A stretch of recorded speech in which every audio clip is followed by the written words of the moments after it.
Shalom, bien-aimés, je vous salue au nom de notre Seigneur Jésus-Christ.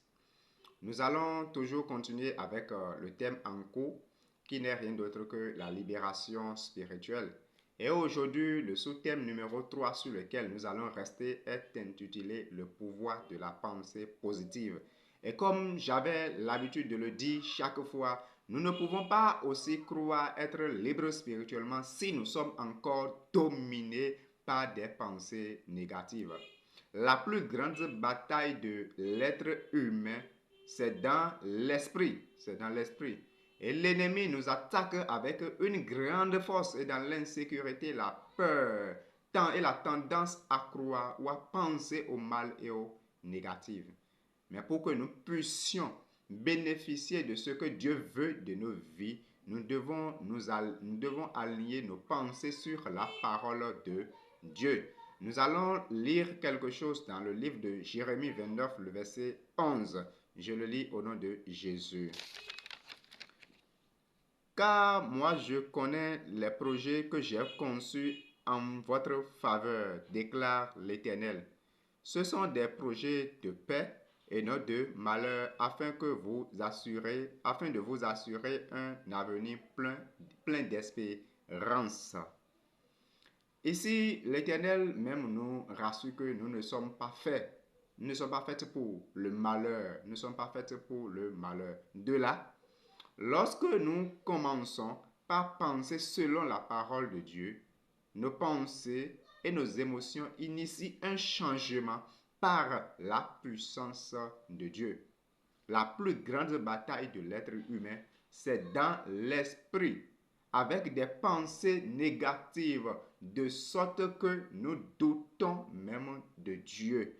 Mais nous pouvons dominer ces pensées par un seul moyen. Nous pouvons dominer ces pensées par le nom de Jésus-Christ et enfin implanter dans notre cœur, implanter dans notre esprit le bien qui se trouve en Jésus-Christ et de vivre enfin dans la paix et dans la sécurité. C'est vrai, les pensées négatives ne vont pas manquer. Il y aura des temps où tu auras à douter, il y aura des temps où des choses bizarres, des choses que toi-même tu n'arrives pas à comprendre, mais tous les moments viennent avec des pensées négatives où chaque fois tu ne fais que penser à des choses négatives. Si tel est le cas pour toi, tu dois comprendre que encore tu n'es pas encore libre spirituellement. Et que faut-il faire? Ce que tu peux faire, c'est que tu dois invoquer. C'est pas, tu n'as pas besoin de pleurer, tu n'as pas besoin de gémir, mais tu dois invoquer le Seigneur Jésus-Christ. Et par ce nom, ces pensées négatives vont disparaître. Et enfin, tu vas planter dans ton esprit le bien qui se trouve en Jésus-Christ afin de vivre en paix. Nous allons parler du pouvoir de la visualisation. Le pouvoir de la visualisation. Généralement, chaque pensée vient avec des images. Prenons l'exemple par exemple, si des pensées de mort commencent viennent à l'esprit, Satan veut automatiquement que nous soyons enterrés dans le cimetière. Par exemple encore, avant de connaître un échec avant de connaître un échec financier, vient d'abord l'image du misère et du défaite. Il en est ainsi de même pour la santé dans la famille et plein d'autres choses. C'est pourquoi nous devons visualiser notre pensée avec nous devons cultiver notre pensée plutôt avec une visualisation positive de la parole de Dieu afin de vivre ce qui est réservé pour nous. Nous allons encore maintenant parler de comment vivre dans l'autorité spirituelle. Généralement, encore ou bien, les pensées négatives qui viennent à l'esprit sont accompagnées ou bien sont mues d'un esprit diabolique ou satanique. Vous devez comprendre ça. Et ces esprits, nous pouvons encore les désigner. Ces esprits plutôt sont accompagnés encore par des esprits qu'on peut appeler des esprits rebelles qui agissent contre la parole de Dieu, qui agit contre la puissance de Dieu. Alors, nous devons agir dans la puissance et dans l'autorité du Saint-Esprit pour pouvoir lutter et agir contre ces esprits rebelles. Sinon, le fait que nous pensons négativement, ces esprits sont des esprits rebelles qui agissent par nous contre la parole de Dieu, ce qui ne devrait pas être le cas. C'est pourquoi chacun de nous, nous devons cultiver notre pensée avec une visualisation positive de la parole de Dieu. Et là, pour qu'on puisse arriver jusqu'à ce point, jusqu'à ce niveau, il faut d'abord que l'intéressé connaisse au moins la parole. C'est pourquoi nous devons être des gens qui prennent comme plaisir la lecture de la parole, qui prennent comme plaisir d'écouter des enseignements, des prédications et de lire des documents et des livres, de suivre aussi des documentaires pour se cultiver encore plus et plus davantage. Nous devons aussi prier parce que la Bible dit que celui qui manque de sagesse et de l'intelligence demande tout ça pour être encore plus cultivé et plus cultivé, pour ne pas manquer des notions de base qui feront de nous des rebelles contre la parole de Dieu, ou bien des rebelles contre la puissance de Dieu. Maintenant, de tout ce que nous avions cité, et des pensées négatives, si quelqu'un se retrouve dans ce cas, ce n'est pas un problème. Mais le problème qu'il y aura, c'est de refuser d'invoquer le nom de Jésus pour être libéré. C'est ça qui va être le problème. Sinon ça, ce n'est pas encore un problème. Et si tu te trouves dans ce cas, voici un exemple de prière que tu peux faire. Je déclare au nom du Seigneur Jésus-Christ et par la puissance de la parole de Dieu, j'ordonne à mon âme et à mon esprit, j'annule toute pensée négative de mon esprit et désormais toutes mes pensées sont contrôlées par la puissance de Dieu. J'annule toutes les pensées négatives qui sont devenues des rebelles en moi contre la parole de Dieu au nom de Jésus-Christ. Et de ce jour, je vais à la croix avec les pensées négatives et je ressuscite avec des pensées positives au nom de Jésus. Amen. Donc, c'est un peu ça, ce genre de prière que nous pouvons faire. C'est un exemple de prière que nous pouvons faire. Autrefois, nous avions parlé de la malédiction de la terre. Nous avions parlé aussi de la malédiction de la parentalité de mauvais exemples.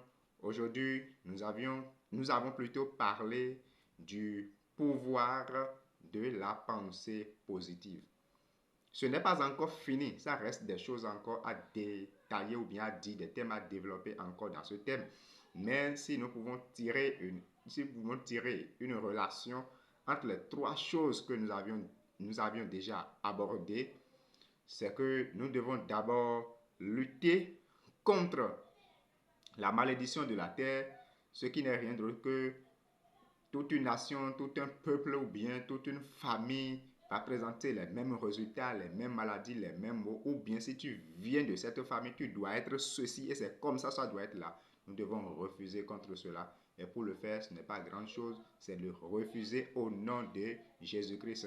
Il y a aussi la malédiction de la parentalité de mauvais exemples. Ça là aussi, ce que nos parents avaient fait ou bien plusieurs de nos parents ont adoré des vaudous aujourd'hui ne sont plus là et ces choses sont devenues des héritages pour nous. Si l'héritage laissé n'est pas un bon exemple, nous devons renoncer même s'il y a de l'argent dedans. Ça c'est clair, il n'y a pas de chose. Ce n'est pas parce que le mal augmente à un niveau donné qu'on peut tolérer. Non, le mal peut augmenter, c'est pas grave. Mais on doit être au fur et à mesure d'en parler et d'en parler. Aujourd'hui, nous avions parlé des pensées positives. Donc, nous devons tirer des corrélations entre ces trois et lutter un à un contre ces choses. Et il y a une chose, un chrétien ne peut pas prendre toute sa vie à lutter contre ces choses. Non, ça se fait une fois et pour toutes. Si aujourd'hui tu te retrouves dans ces choses et tu déclares au nom de Jésus et tu fais une prière avec la foi et tu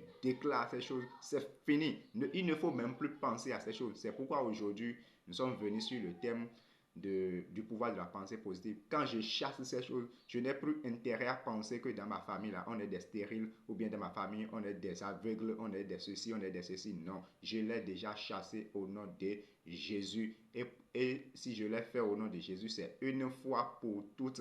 Et un chrétien n'a pas droit à bénéficier de la malédiction familiale. Mais si tu n'as pas encore eu conscience de cela et refusé cela, c'est le moment pour toi de refuser. Et si tu refuses maintenant, c'est pour toute la vie. Il ne faut pas prendre toute ta vie à lutter contre malédiction de la terre, malédiction de la parenté. Non, il faut le faire une fois pour toutes, car la chose la plus importante qui nous attend, c'est le ciel. Ce qui nous attend, c'est le ciel. Alors que ces choses aussi peuvent nous empêcher d'aller au ciel. Des choses bizarres comme ça peuvent nous empêcher d'aller au ciel. C'est pourquoi nous devons dominer d'abord ces choses sur terre. Et tout ce que nous serons en train de faire, nous devons nous rappeler les uns et les autres. C'est comme l'apôtre Paul a dit que les forts soutiennent les faibles et ainsi de suite, pour qu'au dernier jour, nous ne parlons pas de Jésus aujourd'hui et ne pas être enlevé ou bien de rater l'enlèvement.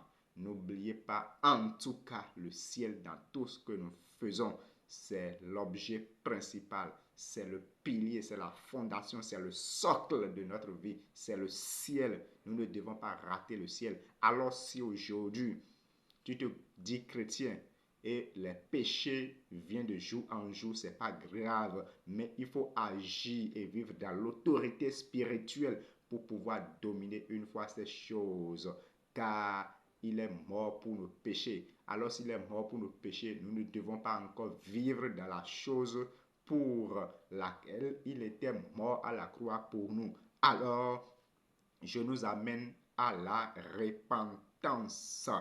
Je vous bénis et soyez bénis au nom de Jésus-Christ. Nous allons nous arrêter là pour aujourd'hui.